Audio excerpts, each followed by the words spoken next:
Did TKO ruin the WWE? So, I've gotten a couple of reasons in this video. When I mean a couple, I got a little bit many. And explain if they did, how they did, and what has been good since they took over WWE. But before we get into this video, drop a big thumbs up down below with the subscribe button if you are new, because I really like to get to 500 subscribers before we can get to the end of 2025. So please go hit that. It'll really do be appreciated. And leave a comment down below saying why do you think TKO has ruined WWE? Has it been for the worst, the best, and all that stuff down below. Anyway, let's hop into today's video. Okay, number one, the ticket prices. Tickets are expensive for WWE. No joke. Like, literally, after every PLE, what do we hear from Triple H? We had the most all-time gate. Though we had the biggest gate of history. I swear, every PLE, one at like a PLE was here. This is for one PLE. Was the biggest gate of all time in an arena. Next PLE, we have the new biggest gate of an arena ever. Like, and I feel like it just keeps on getting bigger and bigger. And also, since TKO has taken over, the ticket prices have gone up insane amount. Insane amount. It's went up like a lot. Now you could say this because everywhere else is getting too expensive, but I don't think a $1 billion company needs to have a very expensive tickets like WrestleMania or like SummerSlam tickets are like 40 grand. I think for like front row or something, or like for like two. I don't think front row 40 grand shit. I don't think that should be happening. I think it should be like what? Like maybe 1,000 or something like that. And what's nosebleeds? Like $1,000 per two tickets? Like, that's an expensive, like, that's too expensive. And that's one thing TKO has done since they've took over WWE. And many fans don't like paying that money for tickets. Again, there will be fans that will pay the tickets, but the tickets are just getting too much expensive. That at some point, I'm guaranteed to tell you this, most of us fans maybe won't be able to afford regular Raw SmackDown tickets, and it's not gonna be good. It's gonna be for the people that are willing to pay that much, expensive, and it's gonna be like for like celebrities and like high end thing. There's gonna be a point where eventually we're not gonna be able to afford. People are not gonna be able to afford tickets, and like the hardcore wrestling fans are not gonna be able to afford the tickets. And like most of the casuals are probably gonna be able to afford them, and it's just gonna happen. Again, there's probably gonna be a bunch of a little bit of hardcore wrestling fans, but I think, yeah, I don't know. Honestly, these tickets are just too expensive.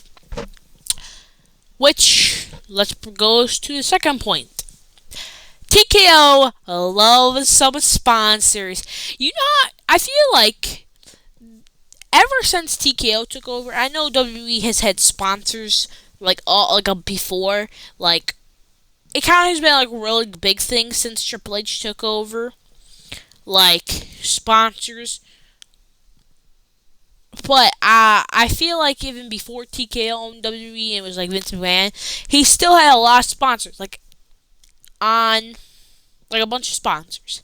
But I feel like since TKO took over WWE, the sponsors have just been insane. It just gotten too crazy.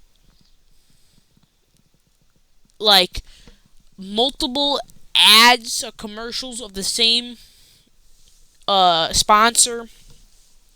Sponsors literally have at this point they're gonna have like their logos of them on the ring mat. No, not on the ring mat, but like the outside mat, like where they're outside of the ring. Like, you know what I'm saying? When you go out and like the barricade and stuff, like the outside where the announcer table is, like that stuff.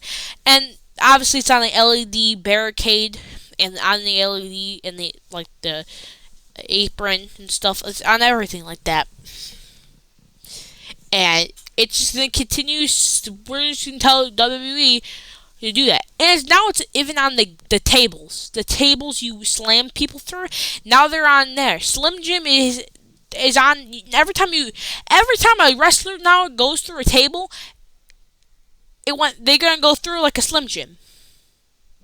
It literally in the center of the table has a big Slim Jim logo. What are we doing? That is crazy work. Which probably gonna make table spots a little not as much as exciting. And maybe fans won't ask for table spots as much often. And heck, even since TKO started, and they want more sponsors, they even tell like the crowds to stop the cussing. And I feel like before Triple H when Triple H took over, he kind of allowed the fans to do whatever when he first took over, and TKO wasn't fully in charge, and like Vince McMahon was selling it and stuff, and Vince McMahon owned the company, and Triple H was in charge, and he didn't really care, and of course there's gonna be sponsors that will support that no matter what. But then, as soon as TKO takes over, they didn't really care at the beginning. But then, they want more and more sponsors, which now they're telling the crowd to stop cussing so they can get more and more sponsors, which is just going to be like very, very, very, very, very slim.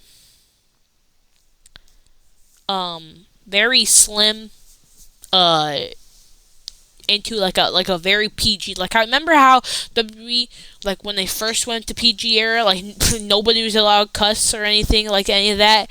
And now I wouldn't be surprised if they change the Hell in a Cell to like HE double hockey sticks and stuff. Like I feel like they're gonna change the name of the Hell in a Cell because we don't want any bad words. We want as much sponsors as possible. We're in the PG era.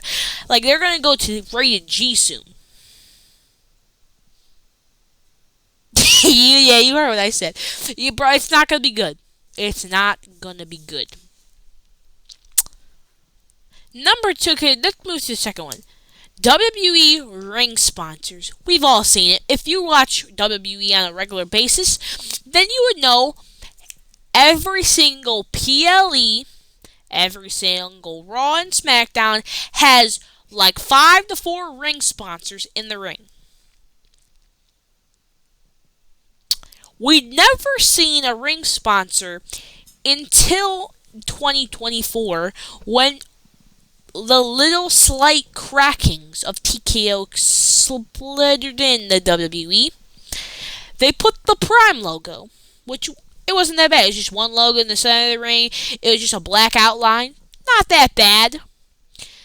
And then TKO finally decided to let loose in 2025 and decide, let's put 7 to 6 ring sponsors in the ring. So we got like Hulk Hogan's America Beer, we got Riyadh Season in there, we got heck, Slim Jim's in the middle of the ring now.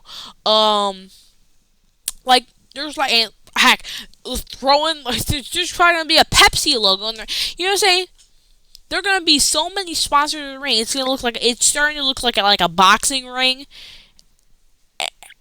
And by the way, that's something Vince McMahon did not like. He refused. He probably turned down millions of dollars to get a ring sponsor in the ring. The WWE ring sponsors. Like, he literally did not like that. And I see why he didn't. It's just not good. And WWE has us fans are used to having the mat clean. Just a white, simple mat. Sometimes if you're in NXT, a black mat. A simple mat, nothing on it.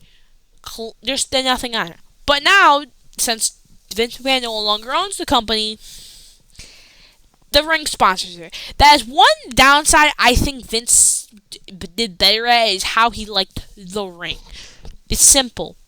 Keep the mat nice, nothing on it. That's it. And WWE still got that Prime dealership where they even have a whole shelves, like a moving cart shelves of Prime in the big Prime pile. Literally ringside all times. Like, the ring sponsors at this point are getting out of control. Saturday Night's Main Event didn't have any ring sponsors. And you notice how they moved Crown Jewel out of Saudi Arabia? They probably finally could put ring sponsors on Crown Jewel. Yeah, bro. Yo, bro, I can't believe the Crown Jewel's not in Saudi Arabia, and they now get to put ring sponsors on. So it's crazy. Anyway, next portion is no more loyalty. No, WWE has no loyalty in the WWE. Look at before the firing of R-Truth. Honestly, let's think about it. Before TKO takeover, I don't think there would have been this many releases, honestly, before TKO over. I feel like it kind of starts with R-Truth a little bit, because there's a thing that Mark Henry said recently, and I think it's honestly true. It's probably the most truest thing I've heard someone say about Vince McMahon. One of the things I've heard that are very true about Vince McMahon, that Vince McMahon would have never released R-Truth, and honestly, he's probably right about that, because think about it. Vince released a bunch of people in 2020 due to COVID, which a bunch of companies did that during, like, COVID, but especially WWE, they released a bunch of talent, but again, it makes sense. A bunch of people were doing that during the pandemic. But one of those wrestlers was R-Truth. Did not get released. He did not get released. Neither did Miz. Neither did he. But now, R-Truth, who's been there for 17 plus years, who's literally doing stuff, was a comedic character and stuff like that, is having his contract not being renewed. Which is weird, because everyone loves R-Truth. The locker room, what I've seen from WWE wrestlers, is way better with him in it. All the WWE wrestlers that have said everything when this news came out, they all said, "What, bro? Like, what?" Not even the wrestlers like him having R-Truth. So is Carlito. People don't like Carlito getting released either. Like, Carlito's been showing up every single week of Monday Night Raw in the Judgment Day. He's making jokes. Everyone loves him in the Judgment Day. But then, he gets released. People are showing support for WWE wrestlers, showing support for Carlito and R-Truth. Rhea Ripley was wearing a R-Truth shirt to Monday Night Raw in the latest episode of Raw, but was told to take it off because WWE doesn't want her to wear it. And heck, the crowd was even chanting, "We want Truth" chants, and the WWE still doesn't listen. Which totally means that WWE does not care, and TKO are saying, "We don't care." They're not doing it. They're not getting, and TKO's probably like, "We're not paying a wrestler or someone who's not doing enough for how much money they're making." And they're useless. And TKO has completely turned the WWE into a just corporate, like barely, just the business side of things. They're turning into you have to be like, it has to be very corporate. Can't have nothing like that. And Again, it does kind of make sense. Because think about it. Like, before TKO, Vince McMahon run it. And before Vince McMahon run it, Vince McMahon's dad run it. It was kind of a family company where Vince said, we're going to keep all these characters and stuff like that. And people like that. And, like, people who make this stuff better. But TKO doesn't care. TKO says, we don't care if the locker room's doing good with them. No, we do. We just do not care if the locker room's better with these wrestlers. If they're not if they're not the top merch seller, if they're not doing their stuff, if they're not being a useful contributor, even though the R-Truth and Carlito was doing a good contributing to their shows, they got released or not getting their contracts renewed. And the Miz's contract is expiring sometime this soon in this year, and he's took down any mentions in his bio on socials that he's WWE and he's in WWE.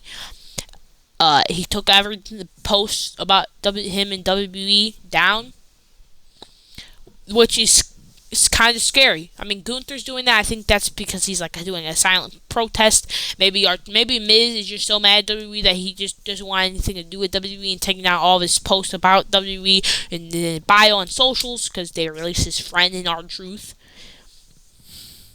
Or maybe this is a sign that Miz is next, and the Miz who's been there for 20-something years, or however long he's been there. I think he's been there 20-something years.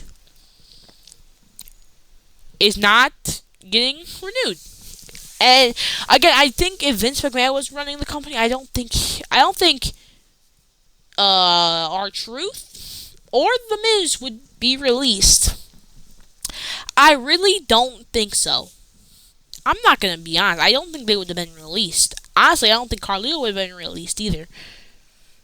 If Vince McMahon was still running the company, I don't think they would.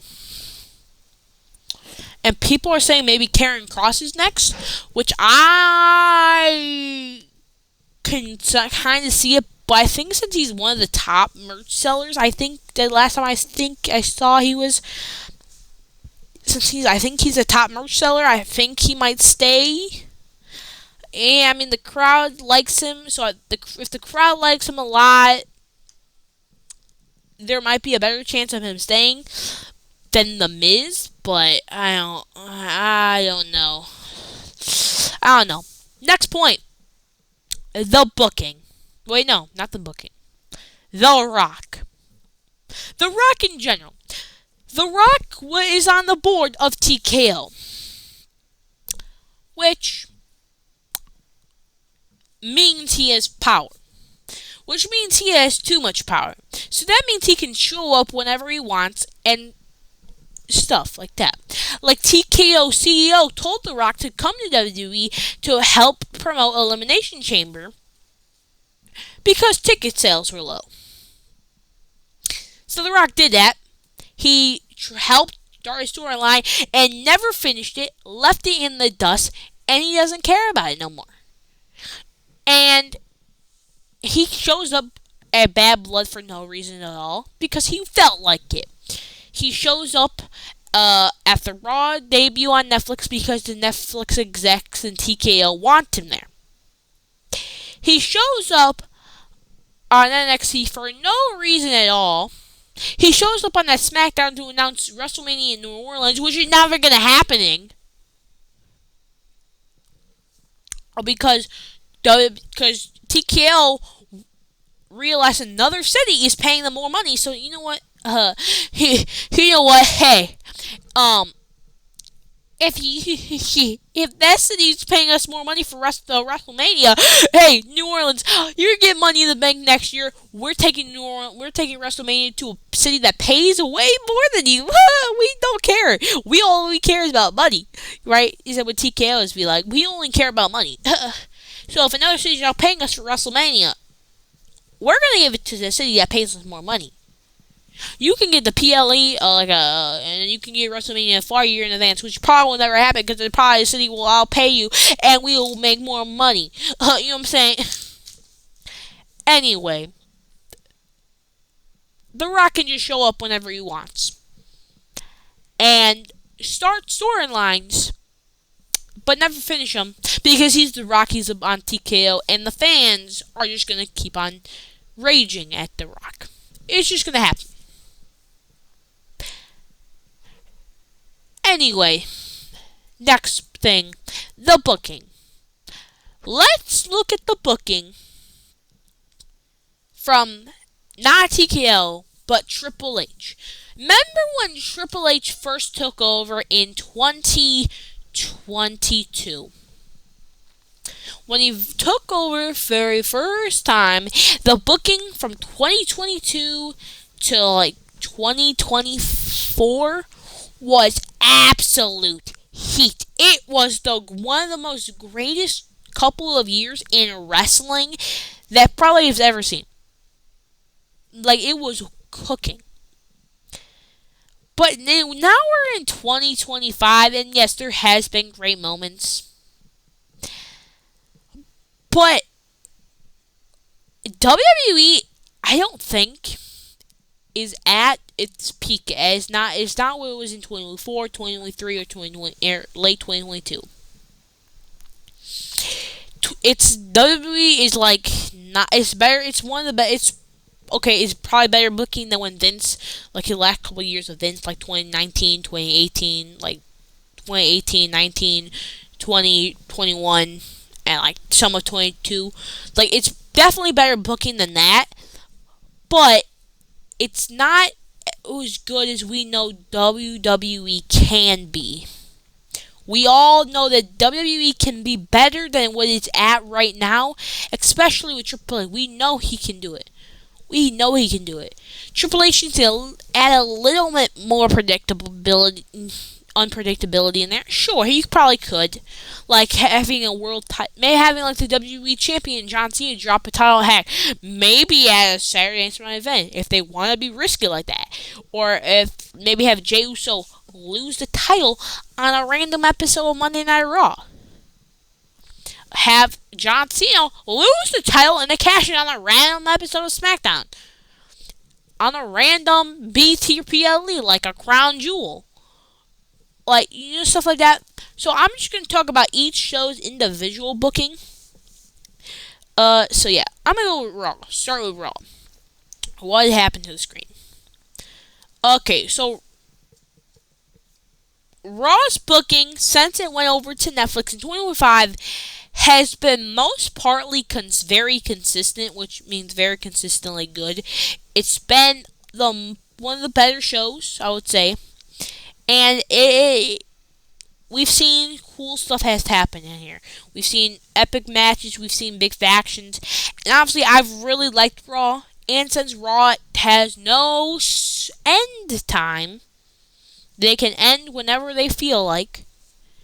I feel like it's given the show more flow to it and like a better episode. I feel like he just like smooth and like wait like it. I don't know the words for it. It flows a lot better than like a specific end time.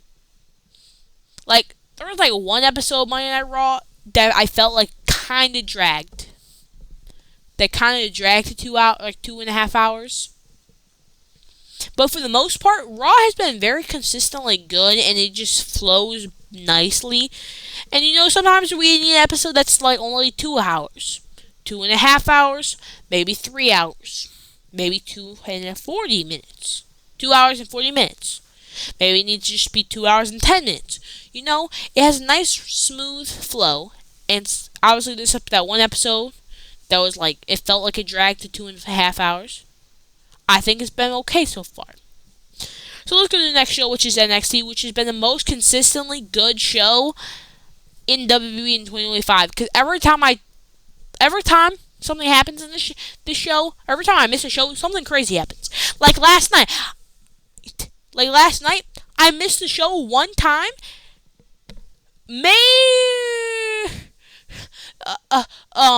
I can't even speak right. Anyway, last time I missed NXT, which was last night. Last time I missed NXT last night. Mariah May came to WWE out of nowhere, like a couple hours when she would be after, like couple days after she was removed from the AEW roster page.